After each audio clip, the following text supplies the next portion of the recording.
हज़रत बिलाल रज़ी अल्लाह अन्हु से एक दफ़ा किसी ने पूछा कि आपने पहली दफ़ा हुज़ूर नबी करीम सल्लल्लाहु को कैसे देखा।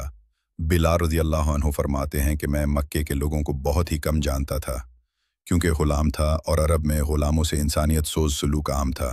इनकी इस्तिताअत से बढ़ के उनसे काम लिया जाता था, तो मुझे कभी इतना वक्त ही नहीं मिलता था कि बाहर निकल के लोगों से मिलूँ। लिहाजा मुझे हुज़ूर पाक या इस्लाम या इस तरह की किसी चीज़ का कतई इल्म न था। एक दफ़ा क्या हुआ कि मुझे सख्त बुखार ने आ लिया। सख्त जाड़े का मौसम था और इंतहाई ठंड और बुखार ने मुझे कमज़ोर करके रख दिया। लिहाजा मैंने लिहाफ ओढ़ा और लेट गया।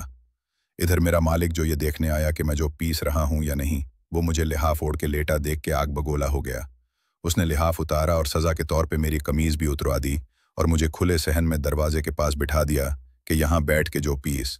अब सख्त सर्दी, ऊपर से बुखार और इतनी मुशक्क़त वाला काम, मैं रोता जाता था और जो पीसता जाता था।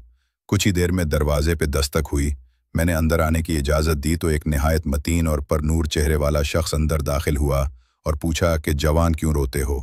जवाब में मैंने कहा कि जाओ अपना काम करो, तुम्हें इससे क्या। मैं जिस वजह से भी रहूं, यहाँ पूछने वाले बहुत हैं लेकिन मदावा कोई नहीं करता। किस्सा मुख्तसर कि बिलाल ने हुजूर को काफ़ी सख्त जुमले कहे। हुजूर सल्लल्लाहु अलैहि वसल्लम ये जुमले सुन के चल पड़े। जब चल पड़े तो बिलाल ने कहा कि बस।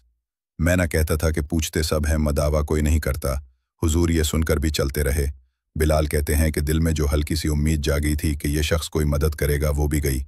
लेकिन बिलाल को क्या मालूम कि जिस शख्स से अब उसका वास्ता पड़ा है वो रहमतुल्लाह आलमीन है।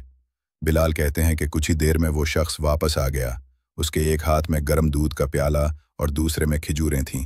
इसने वो खिजूरें और दूध मुझे दिया और कहा, खाओ पियो और जाके सो जाओ। मैंने कहा, तो ये जो कौन पैसेगा? ना पैसे तो मालिक सुबह बहुत मारेगा। इसने कहा, तुम सो जाओ, ये पसे हुए मुझसे ले लेना। बिलाल सो गए और हुजूर ने सारी रात एक अजनबी हबशी गुलाम के लिए चकी पैसी। सुबह बिलाल को पसे हुए जो दिए और चले गए। दूसरी रात फिर ऐसा ही हुआ। दूध और दवा बिलाल को दी और सारी रात चकी पैसी। ऐसा 3 दिन मुसलसल करते रहे जब तक कि बिलाल ठीक न हो गए। ये था वो तारुफ जिसके बतन से इस लाफानी इश्क ने जन्म लिया कि आज भी बिलाल को सहाबी रसूल, बाद में आशिक रसूल पहले कहा जाता है। वो बिलाल जो एक दिन अजान ना दे तो खुदा ताली सूरज को तुलू होने से रोक देता है। उसने हुजूर के वसाल के बाद आज़ान देना बंद कर दी, क्योंकि जब अजान में अशहदु अन्ना मुहम्मदन रसूलुल्लाह तक पहुँचते तो हुजूर की याद में हिचकियाँ बन जाती थीं और जार व कतार रोने लगते थे। ईसार और अखवत का ये जज्बा इतना ताकतवर है। अल्लाह हम सबको अमल की तौफीक अता फरमाए, आमीन।